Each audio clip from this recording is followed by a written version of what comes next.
जमीन पर जंग होने की वजह से जमीन पूरी तरह तबाह हो गई थी। इसीलिए कुछ लोगों को चांद पर भेजा गया ताकि वहाँ पर जाकर वो लोग बाकी के इंसानों के लिए कॉलोनीज बना सके। और जब ये सारा काम हो गया, जिसके बाद इंसान जमीन को छोड़कर चांद पर जाकर रहने लगे। लेकिन चांद पर रहना इतना आसान नहीं था, क्योंकि वहाँ पर मेटियोर का तूफान आया करता था। तो इसीलिए इन्हें ये सारे फैसले बदलने पड़े। जिसके बाद इंसान ने चांद पर माइनिंग करना शुरू किया ताकि वो चांद पर जिंदगी गुजारने के आसान हल ढूंढ सके। तो बहुत से लोगों को माइनिंग के लिए रखा गया, जिन्हें माइनर्स कहा गया। और साथ ही यह असूल भी बनाया गया कि ये माइनर अपनी फैमिली के साथ ही चांद पर रहेंगे। अब हमें माइनर्स के बच्चे दिखाए जाते हैं जो कि इसी जगह यानी कि चांद पर पैदा हुए थे। वो सभी मिलकर स्पेस रोवर यानी कि जो गाड़ी चांद पर चल सकती थी उसे चलाने की कोशिश कर रहे थे। तभी वहाँ पर कोई आता है जिससे डरकर सभी छुप गए थे। इन्हीं में एक बच्चा जिसका नाम कैलेब होता है, उसके हाथ में एक कैप्सूल था। उसके डैड भी एक माइनर थे जो कि काम करने के दौरान मारे गए। कैलेब को 3 दिन बाद ओमेगा पर भेजने का फैसला किया जाता है, जहाँ पर उसे किसी दूसरी फैमिली को गोद दे दिया जाएगा, जहाँ पर जिंदगी हर तरह से खुशहाल है। लोग बहुत मजे से जिंदगी गुजारते हैं। यहीं पर हमें ये बताया जाता है कि चांद पर से ओमेगा पर जाने के लिए तकरीबन 75 साल लगते हैं, जिसके दौरान सफर करने वाला इंसान क्रायो स्लीप एक चैम्बर में रहता है, जिससे उस इंसान की उम्र नहीं बढ़ती। जब वो चांद से ओमेगा पर पहुंचता है तो वो उतने ही साल का होता है। कैलेब इस बात को जानता था, उसे ओमेगा तक जाने में 75 साल लगेंगे। लेकिन कैलेब यहाँ से नहीं जाना चाहता था। वो जानता था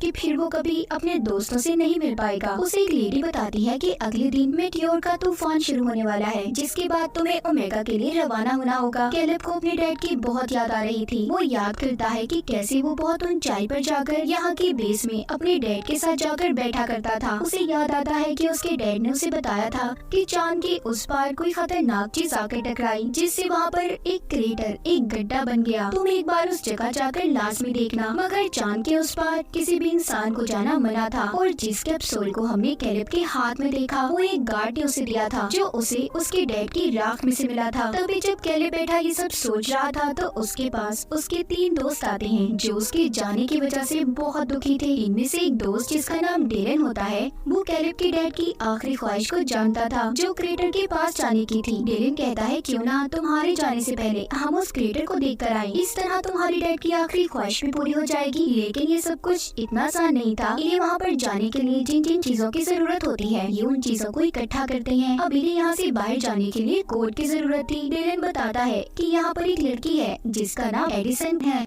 एडिसन कुछ दिन पहले ही जमीन से चांद पर शिफ्ट हुई थी। उसका कोई दोस्त भी नहीं था, वो एक साइंटिस्ट की बेटी थी। तो डेलन कहता है क्या पता उसको कोड के बारे में पता हो। जब वो एडिसन से बात करने जाता है तो वो उससे कोई बात नहीं करती और वहाँ से चली जाती है। ये देखकर डेलन उसके पीछे जाता है और उसे अब सारी बात के बारे में बताता है। वो कहता है मैं शुरू से ही तुमसे दोस्ती करना चाहता था, चाहे सब लोग तुम्हें अजीब समझते हो। एडिसन सब सुनकर कहती है ठीक है, मैं तुम लोगों की मदद करने के लिए तैयार हूँ, पर तुम्हारे इस मिशन में मैं भी तुम्हारे साथ जाऊंगी।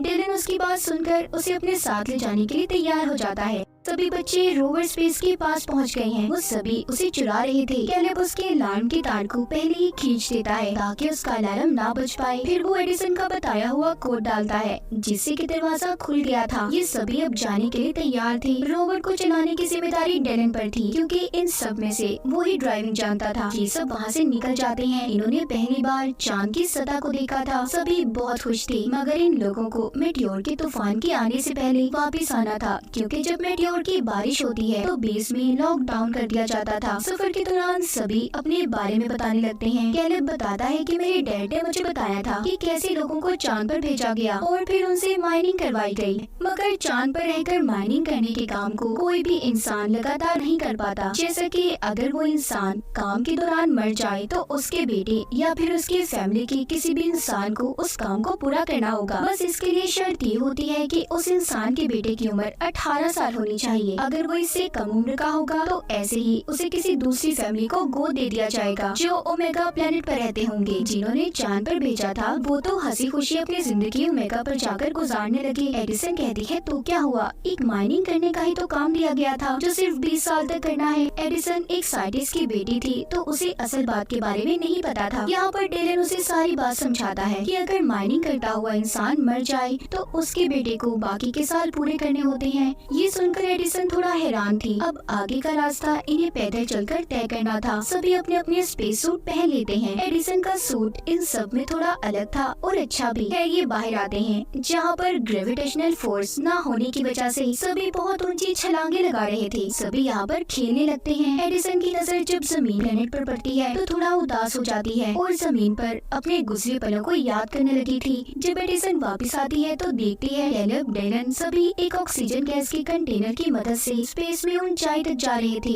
इन्होंने खुद को रोवर के साथ रस्सी से बांधा हुआ था ताकि ये स्पेस खला में दूर तक न जा पाए। एडिसन ये देखकर कहती है ये खतरनाक हो सकता है, ऐसा मत करो, मगर उसकी कोई बात भी नहीं सुनता। जब ये सब कुछ कैलेब का एक छोटा दोस्त करने लगता है तो झटका लगने की वजह से उसकी रस्सी टूट गई थी, जिस वजह से वो स्पेस खला में दूर चला गया था। ये सब देखकर कैलेब और उसके बाकी के दोस्त ऑक्सीजन सिलेंडर लेकर उसे बचाने की कोशिश करते हैं। सबने मुश्किल से अपने दोस्त को बचा लिया था, मगर इन सब में उनकी बहुत सारी ऑक्सीजन खत्म हो गई थी। इनके पास इतनी भी ऑक्सीजन नहीं बची थी कि ये क्रेटर तक पहुंच पाते। सब बुरी तरह से फंस चुके थे। तभी कैलेब को याद आता है कि उसके एक दोस्त ने बताया था कि इधर ही कहीं पर एक आउटपोस्ट है, क्या पता इन्हें उधर जाकर ऑक्सीजन मिल जाए। ये बात सुनकर कैलेब का दोस्त बोलता है कि मैं वहाँ पर नहीं जाऊँगा क्योंकि मेरे भाई ने मुझे बताया था कि उधर भूत रहते हैं। ये बात सुनकर डेलन उसका मजाक बनाने लगता है और इसी बात पर दोनों की आपस में लड़ाई हो गई थी। ये देखकर कैलेब जोर से चिल्लाता है और कहता है क्या जितना वक्त साथ रहने के लिए बचा है तुम ऐसे ही लड़कर उसे बर्बाद कर देना चाहते हो। इस बात को सुनकर दोनों ने दोबारा से दोस्ती कर ली थी। खैर ये उस आउटपोस्ट पर पहुंच जाते हैं जिधर बहुत अंधेरा था। उधर इन्हें इंसानों की परछाइयां भी नजर आती हैं, जिसे देखकर सभी डर गए थे। लाइट्स जलाने पर इन्हें पता चलता है कि वो कोई इंसान नहीं बल्कि पुतले थे और ये कोई आउटपोस्ट नहीं बल्कि एक ऐसे घर का मॉडल था कि अगर इंसान चांद पर रहते तो ऐसे घरों में रहा करते। खैर वहाँ पर इन्हें थोड़ा सा खाना और ऑक्सीजन मिल जाती है। रात भी हो गई थी, इसीलिए सभी तरह रात गुजारने का फैसला करते हैं। डेलन अपने बारे में एडिसन को बताता है कि मेरे डैड मुझे अकेला छोड़कर चले गए। एडिसन भी अपने बारे में बताने लगती है कि मेरे मॉम डैड की डाइवोर्स तलाक हो गई थी, जिसके बाद मेरी मॉम मेरे भाई को लेकर ओमेगा प्लेनेट पर चली गई। मैं बहुत अकेला महसूस करती हूँ। सब लोग सो गए थे मगर कैलेब और एडिसन अभी भी जाग रहे थे। कैलेब एडिसन से बातें करने लगता है। वो कहता है कि मेरे डैड की मौत के बाद मुझे मेरे दोस्त डेलन ने सहारा दिया, वही मेरा सब कुछ है। मैं ओमेगा पर चला जाऊंगा, डेलन बिल्कुल अकेला रह जाएगा, तो इसीलिए मेरे जाने के बाद हमेशा उसके साथ रहना। मुझसे वादा करो एडिसन। उसने भी कैलेब से वादा कर लिया था। जब सुबह होती है तो ये लोग दोबारा से अपना सफर शुरू करते हैं, मगर अब इनकी रोवर की बैटरी खत्म हो गई थी। इनके पास ऑक्सीजन की भी कमी थी, तो इन्होंने मेटियोर के तूफान से पहले क्रेटर तक पहुंचना था। ये सब परेशान हो जाते हैं, इसीलिए एडिसन ने सिक्योरिटी अलार्म को बजा दिया था ताकि मेटियोर की बारिश होने से पहले गार्ड्स आकर इन्हें बचा लें। ये सब अब जल्दी से क्रेटर उस गड्ढे तक पहुंच जाते हैं जो दिखने में बहुत बड़ा था। ये सीढ़ियाँ उतरकर एक अजीब सी जगह पर आ गए थे, जहाँ की दीवार पर एडिसन को एक बटन नजर आता है, जिसको जैसे ही वो दबाती है वहाँ की सारी जगह ऐसे बदल गई थी कि जैसे ही लोग जमीन पर हों। ये सब कुछ असल नहीं था, मगर फिर भी इन्हें सब पसंद आता है। कैलेब यहाँ पर जब एक पत्थर हटाकर देखता है तो उसके नीचे उसे अपने मॉम डैड की राख और उनकी तस्वीर मिलती है। कैलेब ने उस तस्वीर में अपनी मॉम को पहली बार देखा था। वो भी इस बात को समझ जाता है कि उसके डैड आखिर क्यों चाहते थे कि वो यहाँ पर आए। वो बहुत दुखी था। डेलन उसे कहता है कि अपनी जिंदगी के इस हसीन चांस को क्यों गंवा रहे हो। यहाँ पर हर इंसान यही चाहता है कि वो माइनिंग के 20 साल पूरा करने के बाद ओमेगा पर जाएगा, और वो बहुत कम लोग होते हैं। तुम्हारे डैड ने भी तो इसीलिए अपनी जान दे दी। यहाँ पर उसे ये बात पता चलती है कि उसके डैड ने जानबूझकर अपनी जान ली थी ताकि कैलेब को ओमेगा पर भेज दिया जाए, वो एक अच्छी जिंदगी गुजार सके, जिसके बारे में कैलेब के अलावा सब जानते थे। डेलन कहता है कि अपने डैड की गिफ्ट को लेने से इनकार मत करो, उन्होंने अपनी जिंदगी देकर तुम्हें ये तोहफा दिया है। तभी इनकी बातों के दौरान एक दोस्त की तबीयत खराब हो जाती है। ये सभी अब जल्दी से उसे लेकर अपनी रोवर तक पहुंचने की कोशिश करते हैं, मगर तभी मेटियोर का तूफान शुरू हो गया था। सभी खुद को बचाने की कोशिश कर रहे थे। एडिसन भी खुद को बचाते हुए इनसे अलग हो जाती है। वो जब किसी को नजर नहीं आती तो कैलेब और डेलन उसे बचाने जाते हैं। एडिसन के हेलमेट में दरार आ गई थी, इसीलिए वो बेहोश हो जाती है। कैलेब और डेलन एडिसन को बचाकर वापस ले आते हैं, मगर इसी बीच डेलन भी गिर जाता है, लेकिन उसे कैलिब ने बचा लिया था। सभी रोवर के अंदर आ जाते हैं, जिसकी खिड़कियां भी मेटियोर के तूफान की वजह से टूट गई थी। इनके पास ऑक्सीजन भी कम थी, तो इसीलिए ये जिंदा अब नहीं रह सकते थे। सभी उसी रोवर में बैठकर अपनी मौत का इंतजार करने लगते हैं। सब समझ गए थे कि अब वो